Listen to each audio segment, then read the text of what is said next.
जाकिर नायक, जिसकी वजह से कई युवा आतंकवादी हो गए, जिसकी बातों को सुनकर आतंक फैल रहा है, जिसकी बोल में जहर है और जिस पर कई देशों ने प्रतिबंध लगा रखा है, उसके साथ काम करने वाले जुबैर खान हमारे साथ मौजूद हैं। पीस टीवी में बतौर एग्जीक्यूटिव प्रोड्यूसर इन्होंने काम किया है, लेकिन इनका कहना है कि पहले ये फॉलोअर हुआ करते थे, फैन हुआ करते थे जाकिर के, लेकिन अब उनसे नफरत करते हैं। जुबैर, ब्रेक से पहले हम बात कर रहे थे, आपने कहा कि वो पर्दे के पीछे कुछ और है और सामने जो दिखता है वो कुछ और है। पर्दे के पीछे की कहानी क्या है? जी, पर्दे के पीछे मैंने आज तक आई एम 38 राइट नाउ, अब तक की लाइफ में मैंने इन जैसा, मैं फिल्म इंडस्ट्री से बिलोंग करता हूं, I work with biggest star, Shahrukh, Salman, इन लोगों के साथ काम कर चुका हूं, बड़े बड़े स्टार्स के साथ काम कर चुका हूं, लेकिन इन जैसा मैंने घटिया, बदतमीज़ और घमंडी इंसान मैंने आज तक नहीं देखा। इनको अपनी जो नॉलेज है उस पर घमंड है। आदमी जितना बड़ा बनता है उतना झुक जाना चाहिए, वो नहीं है। और मैं तमाम जनता से, जो इनके फॉलोअर्स है, जो इनको चंदा देते हैं, मैं हाथ जोड़कर अल्लाह के वास्ते कहता हूं कि बॉस, किसी गरीब के पेट में खाना डाल दो, आप खुद ही मिलजुल कर स्कूल्स बना दो, चैरिटी, ज़कात का पैसा जो ना यहाँ यूज़ करो। आईआरएफ को, डॉक्टर जाकिर नायक को मत दो बॉस, ये अपनी प्रॉपर्टीज शेयर मार्केट में इन्वेस्ट कर रहा है। इनकी, मैं गवर्नमेंट को ये बोलना चाहूँगा, इन्फोर्समेंट डायरेक्टरेट को ये बोलना चाहूँगा कि इनके सीए को अरेस्ट करो पहले। ये पहले कहाँ थे ये लोग? अभी सत्यपाल सिंह साहब ये बात कर रहे हैं कि ये पूना के कमिश्नर थे, तब इन्होंने लेटर लिखा, इन्होंने ये किया। जब मुंबई के कमिश्नर बने तब इन्होंने क्या किया? जाकिर नायक तब मुंबई में थे। जाकिर नायक ने बहुत प्री प्लान तरीके से इंडिया प्रोड्यूसर काम कर चुके हैं पीस टीवी में, और तमाम तरह के जो इसके शो होते हैं जाकिर नायक के, उसको आपने हैंडल किया होगा, उसका कंटेंट तैयार कई बार आपने किया होगा। आपको उस दौरान क्या लगता था कि क्या कर रहे हैं आप, आपसे क्या करवाया जा रहा है और जाकिर नायक करना क्या चाहता है?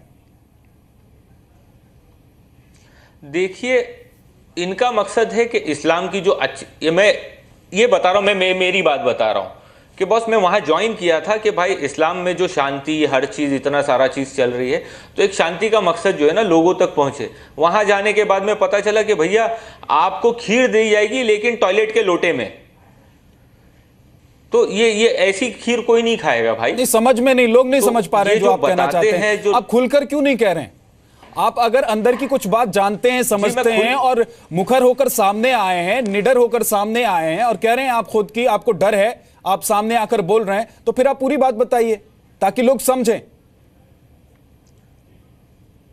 देखिए, पैसों का मिसयूज हो रहा है, पैसे, इनकी प्रॉपर्टीज बन रही है, इनके शेयर मार्केट में इन्वेस्टमेंट हो रहे हैं, हजारों करोड़ रुपए पूरे दुनिया में इनका इन्वेस्टमेंट हो रहा है। तो ये पैसे लोग इनके पास इन्वेस्टमेंट करने नहीं भेजे हैं। कहां से आ रहे हैं? यही चीज मुझे खलती थी, मुझे तकलीफ होती। और ये पूरी दुनिया से आ रहे हैं, जितनी गल्फ कंट्रीज है वहां से लोग दे रहे हैं, इस्लाम के नाम पर चंदा दे रहे हैं।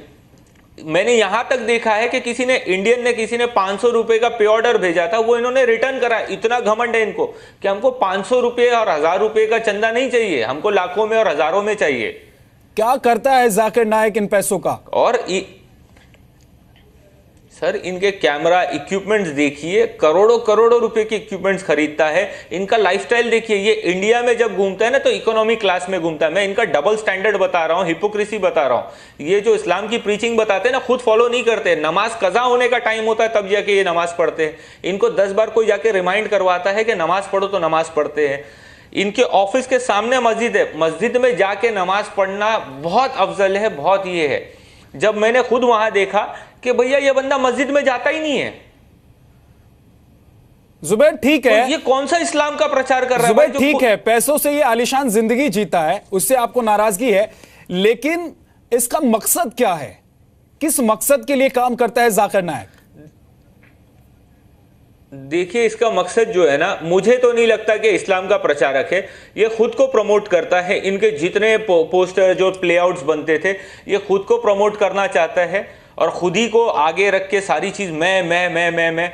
और भैया देखिए, ये चीजें है ना, और इनके बड़े बड़े लोगों से संबंध है, आईपीएस, आईएएस, ब्यूरोक्रेट्स। मेरे पास सारे प्रूफ्स है कि इनका चैनल इलीगल चलता है। मैं तब से आवाज उठा रहा हूं कि भैया अगर इस्लाम जो है ना, मैंने जो इस्लाम पढ़ा है कि बॉस आप सच बात करो, चाहे वो अपने या अपनों के या खुद के खिलाफ हो। मैंने ये इस्लाम में पढ़ा है। और जब ये चैनल इलीगल चल रहा है, इनके मेरे मेल्स है सारे, इनकी प्लेलिस्ट इंडिया से जाती है, इनके टेप्स इंडिया से जाते हैं। जब इनके टेप्स फंस जाते तो कस्टम्स वाले इनके फॉलोअर्स को, इनके चाहने वाले, इनके दोस्त, ये इनकी बड़ी मदद करते हैं। तो हर फील्ड में इनके चाहने वाले हैं। और मैं जो ये बात कर रहा हूं, सच बात कर रहा हूं, मुझसे सब नाराज ही हो रहे हैं। Zubair, this is not the right time. Zubair ये बताइए कि जिस तरह के भाषण जाकिर नाइक देता है, आप भी कई बार इसके कार्यक्रम के बतौर एग्जीक्यूटिव प्रोड्यूसर आपने काम किया होगा, आपको उस वक्त नहीं लगा कि इस तरह का भाषण देना, इस तरह के उपदेश देना, इस तरह की बातें करना, लोगों को भड़काना, बड़गलाना, ये सब गलत है?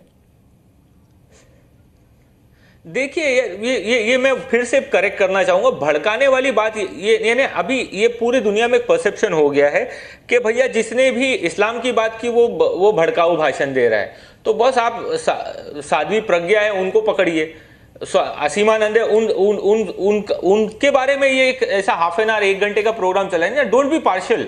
आप दिखा रहे हो तो सच सब जगह दिखाइए। जुबैर, अगर आप टीवी चैनल्स देखते हैं, अगर आप अखबार पढ़ते हैं, तो इन तमाम जिन लोगों के नाम आपने गिनवाए, सबके बारे में खबरें छपती हैं, सबकी आलोचना होती है। कई बार तो पार्टी के नेता ही उसकी आलोचना करते हैं। सवाल मेरा यह है कि जिस तरह के मकसद को लेकर काम करता है जाकिर नाइक, आपने क्योंकि बतौर एग्जीक्यूटिव प्रोड्यूसर उसके चैनल में काम किया है, आपका अनुभव कैसा रहा? किस मकसद से यह काम करता था? आखिर ये क्या करना चाहता है? सर ये सेल्फ सेंट्रिक इंसान है और मैं मेरा अनुभव बताता हूं। पैथेटिक एक्सपीरियंस मैंने अपनी जिंदगी में, अपने करियर में जो मैंने एक्सपर्टीज हासिल की है, मेरे करियर का वर्स्ट एक्सपीरियंस रहा है इनके साथ काम करना। और इनके अतराफ में जो इस्लामिक रिसर्च फाउंडेशन में लोग इनसे डरते हैं, इनसे दबके रहते हैं, और पता नहीं ये अपने आप को डिक्टेटर ही बोलता है। ऑनेस्टली मैंने खुद कई इनकी मीटिंग्स अटेंड की है जो पर्सनल ऑफिस की होती थी। मैं डिक्टेटर हूं, मैं हिटलर हूं, मैं ये हूं। अरे भैया ये सेडिस इंसान है। इनके जो फॉलोअर्स हैं ना, प्लीज, मैं भी इनका फॉलोवर, इनका फैन हुआ करता था। मैं सबसे हाथ जोड़ के बोलूंगा कि बॉस सच जानिए कि जो बंदा इस बंदे को आतंकवाद को लेकर जो व्यू है जाकिर नाइक के, उसके बारे में आप क्या कहना चाहेंगे? देखिए आतंकवाद को व्यू तो मेरे भी, हर किसी के अपने व्यू पॉइंट होते हैं। अब उसको तोड़ मरोड़ के अगर मीडिया या सारे लोग उसको आधा दिखाए तो पूरा दिखाए ना। मैं मेरी उनके लेक्चर से आपको इसीलिए तो बिठाया है। आप पूरी बात कहिए ना, आप कह नहीं रहे हैं, आप कुछ और बात करने लग जाते हैं। आप पूरी बात बताइए ना, आतंकवाद को लेकर वो क्या सोचता है, क्योंकि हम इसलिए आपसे जानना चाहते हैं। आपने बहुत नजदीक रह के काम किया है उसके साथ, उसके भाषण से, उसकी बातों से तो समझ ही रहे हैं लोग। आतंकवाद जो है ना, ये एक वाहियात चीज है और सबसे गंदी घिनौनी चीज है। और ये पता नहीं कहां से नया कल्चर आ गया है कि आप अल्लाह के नाम पे दूसरों को मारो। ये इस्लाम में कहीं नहीं है। जाकिर नाइक तो कहता है ना ये। मैंने देखिए जाकिर नाइक ये कहता है बॉस कि चोर को देख के, पुलिस को देख के चोर टेरराइज हो जाता है, डर जाता है। टेरर का मतलब है डर पैदा करना, खौफ पैदा करना। अगर मैं सच्चा मुस्लिम हूं तो मुझे देख के कोई चोर, उचक्का, लफंगा, रेपिस्ट मुझसे डरना चाहिए, विच इज फैक्ट। मैं इस चीज का समर्थन करता हूं। लेकिन जो आगे बढ़ के काफी बातें करते हैं और बातें करते हैं कि हर किसी को तो बॉस आप ऐसी डबल मीनिंग बातें मत करिए कि जिससे रॉन्ग संदेश लोगों तक जाए। आप एक ऐसी प्लेटफॉर्म पर हो, लोग आपको फॉलो करते हैं लाखों करोड़ों की संख्या में, आप ऐसी बात क्यों करते हो डबल मीनिंग वाली कि हर मुसलमान को टेररिस्ट होना चाहिए, जब आपको पता है एक सवाल बहुत संक्षेप में जिसका जवाब मैं आपसे जानना चाहता हूं जुबैर, क्योंकि आप बार बार बात करते करते कुछ और बात करने लग जाते हैं, आप टू द पॉइंट बात नहीं कर रहे हैं। नहीं। जुबैर मुझे यह बताइए कि जाकिर नाइक पर जो धर्म परिवर्तन कराने के आरोप लगे हैं, इसको लेकर आपके पास कोई जानकारी थी या है? देखिए ये जो चैनल पर चलता था ना, ये लोग कलमा पढ़ते थे, ये क्या होता था बॉस, ये कई महीना पहले किसी ने इस्लाम कबूल कर लिया। मैं इसकी रियलिटी भी बताता हूं बॉस। इसी के नाम पे लोगों ने बहुत उमड़ उमड़ के इसको फॉलो किया है। ये कई महीने हफ्ते पहले ये इस्लाम एक्सेप्ट कर चुके होते थे, ये पब्लिक फोरम में जाकिर नाइक को हाईलाइट कर, ये खुद को हाईलाइट करने के लिए मीडिया ये अपने शो में उनको बुलाता था और फिर कलमा पढ़वाता था। तो भाई इनके शो में आके लाइव देख के ऐसा किसी ने, मैं ऐसा नहीं है कि मैं आपके शो में आया और मैंने डायरेक्ट ओपिनियन बना दिया अच्छा आप ही सही हो, ठीक है, ये बहुत इनकी पहले से ये इस चीज के ऊपर वर्क होता है। बाद में इनको कैमरे के सामने लाया जाता है लोगों को दुनिया के दिखाने के लिए कि बहुत जाकिर नायक जो है ना करोड़ों लोगों को लाखों लोगों को इस्लाम में लेकर आ रहे हैं। तो भाई ये ऐसा कुछ नहीं है। चलिए बहुत बहुत शुक्रिया जुबैर जी न्यूज़ से बात करने के लिए आपका, और साथ ही जाकिर नायक को लेकर जो बातें आपने कही हैं, मेरे ख्याल से जो दर्शक हमारे सुन रहे हैं देख रहे हैं, खासतौर से वो समुदाय जिसको सीधे तौर पर उपदेश जाकिर नायक देता है और जिनको बरगलाने की कोशिश करता है और जिनकी जहन में जिनके अंदर ये बीज बो दे देता है कि अगर आप इस्लाम से ताल्लुक़ रखते हैं तो आपको ये करना चाहिए, अगर आप इस्लाम से ताल्लुक़ रखते हैं तो आपको ऐसा होना चाहिए, वो समझ पाए होंगे जाकिर नायक दरअसल किस तरह का शख्स है, किस तरह का व्यक्ति है।